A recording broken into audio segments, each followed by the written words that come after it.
Question तो सही हो ही जाएंगे, 17, 18, और बहुत कम बच्चे ऐसे होंगे जिनके 15 से कम है ना सही होंगे, बहुत कम बच्चे ऐसे होंगे।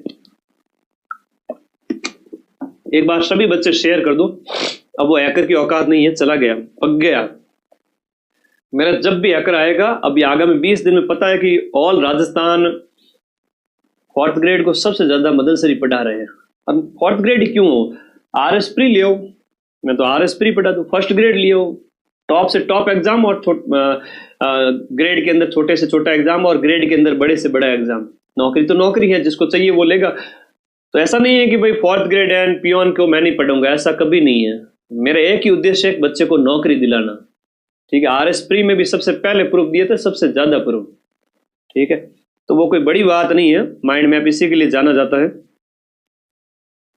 आ जाओ सभी बच्चे, अब हम हिंदी स्टार्ट करेंगे। स्वर संधि के कितने भेद होते हैं? सीधी सी बात है, स्वर संधि के 5 भेद होते हैं, और 5 भेद के सीधे सीधे उदाहरण बता देता हूं, लफड़ा ही खत्म कर देता हूं, पूरा कर दूं। तो फिर आ जाओ, देखो हम बात करें, संधि है वो 3 प्रकार की होती है, और संधि के है वो आपके स्वर संधि। उसमें से संधि है, यहां पर संधि के 3 भेद हैं, स्वर संधि, व्यंजन संधि, विसर्ग संधि। किसी ने कभी भी लाइफ में अगर हिंदी नहीं पढ़ी है तो कम से कम मेरे डाकी जीवड़ा थोड़ा सा तो याद कर ले। हाँ, थोड़ा तो याद रखो, थोड़ा याद रखो, कम से कम इतना याद रख लो कि स्वर और व्यंजन और विसर्ग इतना तो याद ही कर सकते हो, 1, 2 और 3। अब इनमें भी जो स्वर संधि है ना, उसके 5 भेद है। स्वर संधि के यहां पर 5 भेद दिए गए हैं। दीर्घ संधि होती है, जहां दीर्घ हो जाएगा, है ना, दीर्घ आपको दिखेगा। दीर्घीकरण कैसे होगा वो बताऊंगा मैं। गुण संधि है, वृद्धि है। अब दीर्घ और वृद्धि अलग है, दीर्घ अलग है। यण संधि, अयादि संधि, 5 प्रकार की संधि है। अब जो थोड़ा सा 1 मिनट देखिएगा इधर, कि दीर्घ संधि कैसे, दोनों तरफ के समान स्वर मिल जाते हैं। जैसे हिमालय में हिम, अ और आ मिल गया तो आ बन गया। नदी और ई, देखो यहां पर बड़ी ई और बड़ी मिलकर ये भी बड़ी ई बन गई, तो ये दीर्घ स्वर है। ये क्या है, दीर्घ स्वर बन गया।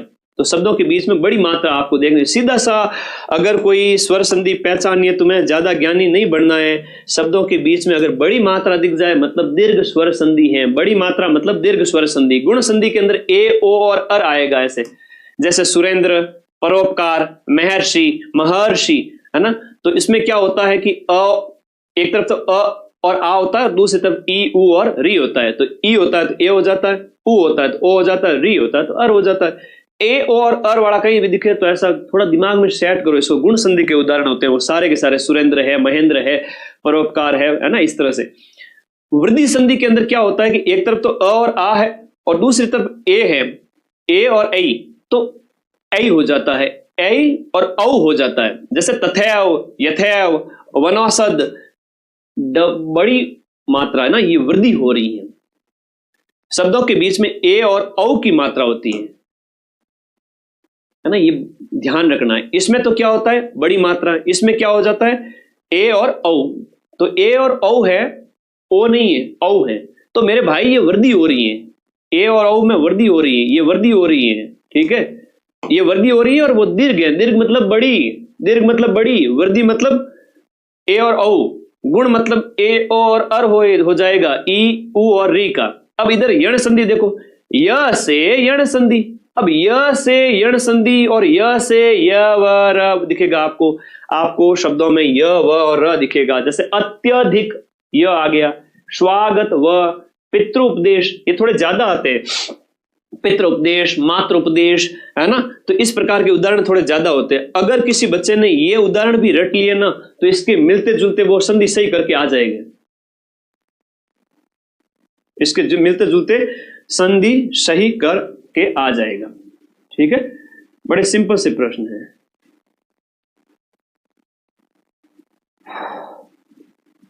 समझ में आ रहा है ना, मजा आ रहा है, एक एक चीज है। तो य व र, अत्यधिक में य आ रहा है, स्वागत में ये स्वागत वाला ध्यान रखना, स्वागत वाला अच्छा बार बार पूछा जाता है ना। हाँ जी, स्वागत वाला बार बार पूछा जाता है। पितृपदेश में र आ रहा है, इस तरह से।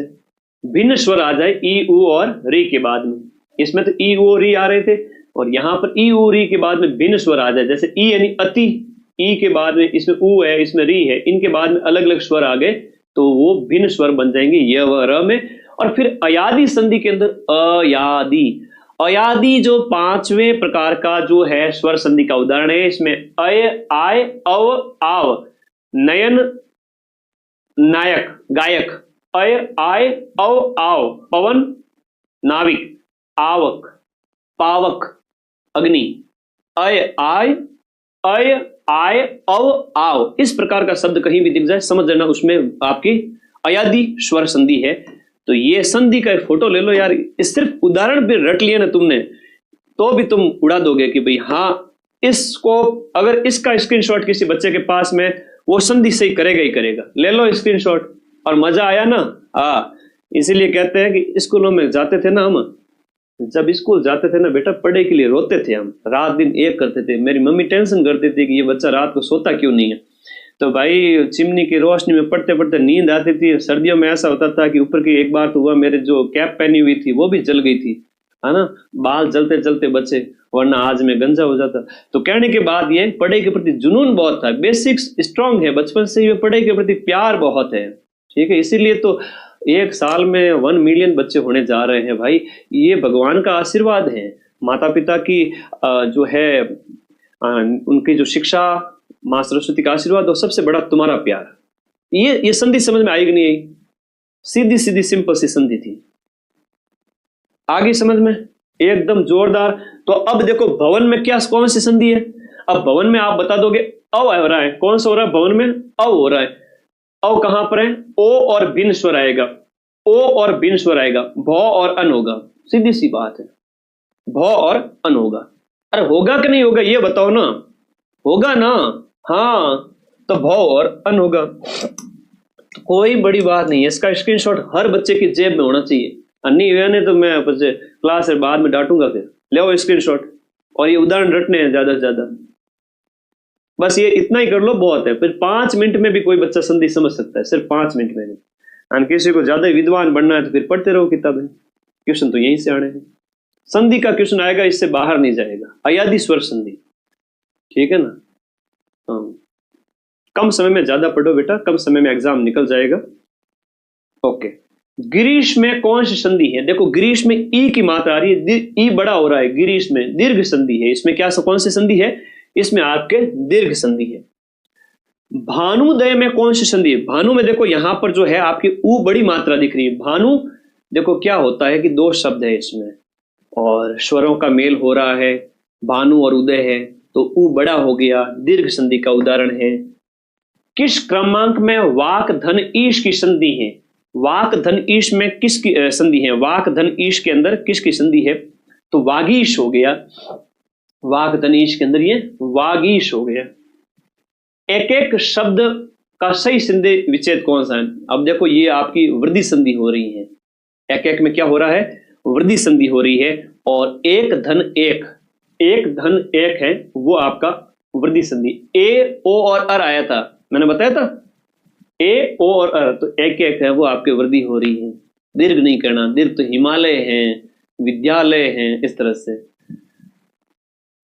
प्र उपसर्ग से निर्मित शब्द है। देखो अब संधि समाप्त होती है। उपसर्ग प्रत्यय के अंदर ऐसा होता है, एक मूल शब्द होता है, आगे जुड़ता है जो है उपसर्ग, आगे जुड़ करके, शब्द के आगे जुड़ करके उसके अर्थ में परिवर्तन कर देता है, उसे आप उपसर्ग कहोगे।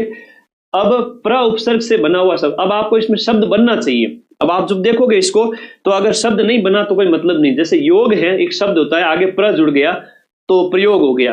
अब प्राकतन है, प्रतिकूल है, अब प्रति में तो ये प्रति हो गया, तिकूल तो कोई शब्द बनता नहीं है।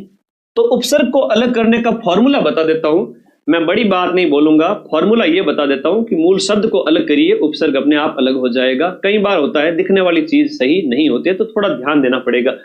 उपसर्ग में क्या होता है कि वे शब्दांश जो किसी शब्द से पहले जुड़ करके उसका अर्थ बदल देवे, उपसर्ग कहलाते हैं। जैसे असत्य है तो ये तो मूल शब्द है सत्य, उसके आगे अ जुड़ गया उपसर्ग, तो प्रीफिक्स जिसे हम कहते हैं, इंग्लिश में प्रीफिक्स कहते हैं और हिंदी में उसे उपसर्ग कहते हैं। प्रत्यय मतलब सफिक्स हो गया, तो आगे जुड़ा है सफल, तो ये क्या है बेटा? शब्द है। मेरे प्यारे भाई बहनों कि ये शब्द है। तो मूल शब्द का पहचान अगर हो गई, मूल शब्द की अगर पहचान आपसे हो गई तो आप क्या कर पाओगे, मूल शब्द की जिसने पहचान कर ली वो उपसर्ग अलग कर लेगा। बाकी तो गुरुजी मैं तो प्रतिफल में प्र उपसर्ग निकालूंगा, तो बेटा वो प्रति है, प्रतिफल कोई शब्द नहीं होता है। ठीक है, स्वर संधि की ट्रिक वो बता दी बेटा पीछे शॉर्ट में, इतना तो बता दियो, और क्या बताऊं। तुम 10-10 मिनट देकर भी अपने नंबर बढ़ा सकते हो। मजा आ रहा है कि नहीं आ रहा है, सच बताना पहले तो। अब कई सारे उपसर्ग है, जैसे उपसर्ग के कई सारे उदाहरण दिए हुए। ये तो मैंने नेट का सहारा लिया, नेट की कई सारी सामग्री डाउनलोड की और मेरे बारे प्यारे दोस्तों के लिए लगा दूं। तो यहाँ पर आप हैं, ये देखो शब्द ऊ के अंदर देखो उजड़ना, उचक्का, ये सब देखो यहाँ पर आपके उपसर्ग है। जैसे हम यहाँ पर उपसर्ग है, कायर है, काजल है, चिर में चिर उपसर्ग हो गए, ये कई सारे होते हैं इसमें। जैसे आप हम बात करें तो जैसे हम बात करें, जैसे प्रत्यर्पण, एक शब्द आपके दे देंगे 4th ग्रेड में, जैसे प्रत्यर्पण में कौन सा उपसर्ग है, तो अर्पण एक शब्द होता है और प्रति उपसर्ग होता है। तो शब्द को अलग करना सीखो, जब तक अलग करना नहीं सीखोगे तब तक कुछ नहीं होगा। तो बस एक इतना ही फॉर्मूला है। और कई बार होता है जैसे शब्द शुद्धि वाक्य शुद्धि के अंदर भी कई बार होता है कि शब्द शुद्धि और वाक्य शुद्धि के अंदर भी आप अगर थोड़ा सा इस खोपड़े का इस्तेमाल करोगे आपके प्रश्न सही हो जाएंगे, मुहावरे लोकोक्ति में भी सही हो जाएंगे, हिंदी में बढ़िया नंबर लेके आने हैं। ठीक है, 50,000 सीटें हैं बेटा, सिलेक्शन तो ले ही लो। अब देखो किस शब्द में प्र उपसर्ग का प्रयोग नहीं किया गया है दिए गए में। देखो प्रकृति, प्रज्वलित और प्रख्यात में है, लेकिन प्रत्युष में नहीं है, प्रतिपुष में नहीं है। प्रत्यागत में कौन सा उपसर्ग है, प्रत्यागत में कौन सा उपसर्ग है बताओ, प्रति धन आगत, तो प्रत्यागत में प्रति हो गया, प्र नहीं होगा। प्रत्येक में कौन सा उपसर्ग है, दिए गए में से प्रत्येक में कौन सा उपसर्ग है, प्रत्येक है। जो उपसर्ग वाले प्रश्न जो बार बार पूछे जा रहे थे मैं वो लेके आ गया। अब तुम्हारी किस्मत अच्छी रही तो इसमें से भी हिंदी सेम टू सेम मिल जाएगी, नहीं तो फिर फॉर्मूले बताए हुए हैं, तुम लोग कर ही लोगे, उपसर्ग प्रत्यय वगैरह। पूजनीय शब्द में कौन सा प्रत्यय है, जो शब्द पूछा है। देखो पूजा मूल शब्द होता है, पूज धातु से बना है, संस्कृत से ही तो हिंदी बनी है, तो अनीय है इसके अंदर, क्या है, अनीय है। चतुराई में कौन सा, देखो चतुर और चतुराई, आई या राई, अब प्रत्यय कौन सा होगा बताओ, आई या राई, तो राई नहीं होता है, आई होता है। क्या होता है, आई, चतुर आई। अब देखो क्या होता है, सफिक्स क्या होता है, इंग्लिश के अंदर सफिक्स होता है, हिंदी के अंदर प्रत्यय होता है। प्रत्यय वह शब्द का अंश है जो शब्द के अंत में जुड़ करके उसके व्याकरणिक रूप, या तो व्याकरणिक रूप में या फिर उसके अर्थ में ही चेंज कर देता है। जैसे समाज एक मूल शब्द है, ये मूल शब्द के अंदर जुड़ता है ना, डरना नहीं है, बहुत आसान है। मूल शब्द आपको अलग करना आ गया तो समझ में आ जाएगा कि भाई उससे नया शब्द क्या बना। तो समाज में इक जुड़ा तो सामाजिक हो गया, सुगंध में इत जुड़ा तो सुगंधित हो गया, मीठा में आस जुड़ा तो मिठास हो गया। ये पीछे वाले सारे सफिक्स है ना, प्रत्यय है। लोहा में आर जुड़ा लोहार है। अब गुरुजी मैं तो हार प्रत्यय बढ़ाऊंगा, बेटा हार प्रत्यय नहीं होता है, आर होगा, है ना। नाटककार हो गया, बढ़ई, मैं गुरुजी मैं तो डाई उपसर्ग प्रत्यय मैं डाई बनाऊंगा, डाई प्रत्यय नहीं है, डाई प्रत्यय को नहीं है, डाई प्रत्यय, डाई तो इस बड़ा और आई शब्द मिलने से बना है, तो तुम्हें जो दिख रहा है वो थोड़ी है, डाई नहीं है। आई स्वर को भी तो देखो, उस शब्द को पहचानो, है ना। ये कई सारी चीजें होती है, बड़ी कॉमन सेंस के साथ की जा सकती है। बढ़ाई, होनहार, है ना। इस तरह से प्रत्यय भी कृत प्रत्यय और तद्धित प्रत्यय के रूप में बांटे गए हैं। कृत के अंदर तो विकारी और अविकारी आते हैं, और तद्धित के अंदर जो कृत भाव, और ये आपको इसमें फंसना नहीं है, ठीक है। कृत प्रत्यय के अंदर जैसे कई सारे उदाहरण मैंने लिखे हैं, जैसे आपका लुटेरा है तो एरा प्रत्यय हो गया, होनहार चटनी के अंदर ये हो गया, देह में ये प्रत्यय हो गया। खैर मुझे पूरा भरोसा है कि हिंदी में 5 में से 4, 10 में से 8, 10 में से 8, 15 में से 12, 13, 20 में से लगभग 16, 17 क्वेश्चन तुम सही कर दोगे, इतना मुझे पूरा भरोसा है आप लोगों के ऊपर, ठीक है। ओके, किस समास में प्रथम शब्द प्रधान होता है। समास वाली फोटो, अरे वाह भाई वाह, समास की भी फोटो लगा दी आपके मदन सर ने, तो वाह भाई, ये बड़े प्यारे प्यारे प्रश्न पूछे गए हैं। किस समास में पहला पद प्रधान होगा, जिसके ऊपर हम अव्ययी भाव समास कहते हैं। यथा शक्ति, यथा योग्य, आजानु बाहु, ऐसे कई सारे शब्द है जो आपके अव्ययी भाव समास के उदाहरण है। जैसे अव्ययी भाव समास के अंदर थोड़ा सा ध्यान देना, समास सिर्फ 2 मिनट में क्लियर कर रहा हूं, है ना, समास सिर्फ 2 मिनट में। यहां देखिएगा बड़ा सीधा सीधा,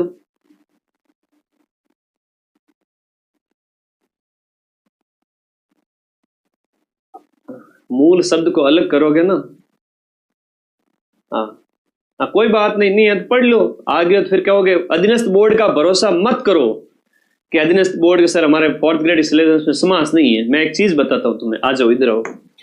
पटवारी के पेपर के अंदर आपके सिर्फ और सिर्फ नेशनल करंट लिखा हुआ था, और सारा का सारा कौन सा करंट दिया, राजस्थान वाला।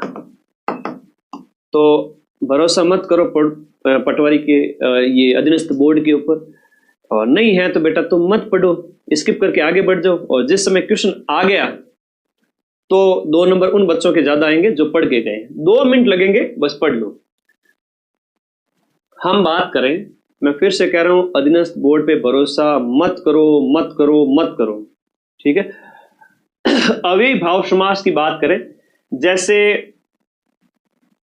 प्रारंभ में उपसर्ग जुड़े होते हैं ना, उपसर्ग होते हैं, जैसे आ, यथा, ये ज्यादा पूछे जाते हैं। जैसे यथा शक्ति, आ जन्म, आजानु बाहु, इस प्रकार से। तत्पुरुष समास के अंदर जैसे आपके समास का विग्रह करने पर आपका जो है को, शे, इस प्रकार के लिए इस तरह से जुड़े होते हैं। जैसे गगन चुंबी, गगन रस से भरा, इस तरह से। कर्मधारी समास के अंदर क्या होता है कि समास के उत्तर पद की विशेषता बताई जाती है। उत्तर पद मतलब लास्ट वाला जो पद है, कमल, कमल कैसा, या नीला, तो इसकी विशेषता है कर्मधारी में होती है। द्वंद्व समास की हम बात करें तो द्वंद्व में आपके योजक चिन्ह और का प्रयोग होता है, जैसे दिन और रात, ऐसे और का भी प्रयोग होता है। द्विगु समास अभी पटवारी में पूछा गया था, जिसमें शुरुआती जो पहला पद है वो संख्यावाचक होता है। और बहुव्रीहि समास के अंदर क्या होता है, देवी देवताओं के शब्द हैं, 2 पदों में से किसी तीसरे पद की ओर संकेत किया जाए। लंबा है उदर, जिसका मतलब गजानन के बारे में बात हो रही है। दशानन के मतलब यहां पर रावण के बारे में बात हो रही है, तीसरे के बारे में। नहीं पढ़ना समास, बात खत्म। 2 मिनट लगे, क्या लगा, क्या कुछ भी नहीं लगा। और समास का पक्का प्रश्न आएगा, मैं फिर से तुम्हें लिख के दे रहा हूं, ठीक है। सर राजस्थान करंट आएगा ना, हम भी सोच रहे थे राजस्थान करंट नहीं आएगा, लेकिन अधीनस्थ बोर्ड ने धोखा दे दिया, क्या करें। नहीं, धोखा दे दिया। अब धोखा दे दिया तो फिर 2 नंबर पीछे रह जाओगे, इससे बढ़िया 2 मिनट में पढ़ लो। सिर दर्द, तो सिर में दर्द। आजानु बाहु, तो ये आपका जो है अव्ययी भाव समास है। इसके अंदर अव्ययी भाव समास है, और जिसके हाथ घुटनों तक लंबे हो। अंतिम पद प्रदान होता है किस समास के अंदर है, आपका लास्ट पद है वो आपका किस पद में अंतिम पद प्रदान होता है, तत्पुरुष के अंदर अंतिम पद प्रदान होता है। रामचरित्र, राम का चरित्र तत्पुरुष होता है। गुरु दक्षिणा, तो गुरु दक्षिणा की हम बात करें तो गुरु के लिए दक्षिणा हो गया, गुरु के लिए दक्षिणा हो गया। द्वंद्व समास बीचों बीच होता है इसका। द्वंद्व समास भूल चूक माता पिता का उदाहरण कौन सा नहीं है, कपीश्वर नहीं है। पाप पुण्य का किस समास का, द्वंद्व समास का उदाहरण है पाप पुण्य, योजक वगैरह आ जाए।